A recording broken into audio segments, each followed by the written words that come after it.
February 14 तारिख में ओडिशा आसिबे राहुल गांधी।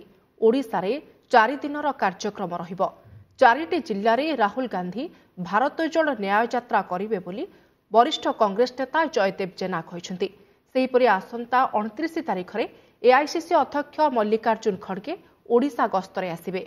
भुवनेश्वर में खड़गे साधारण सभा करने सह राहुल गांधी ओडिशा गस्तर चूड़ांत रूपरेख स्थिर करेंगे। ए संपर्क में कांग्रेस विधायक सुर राउतराय सूचना देछंती। गांधी आसवा निष्पत्ति टेंटाटिवली 14 तारिख में से ओडिशा पहुंचे।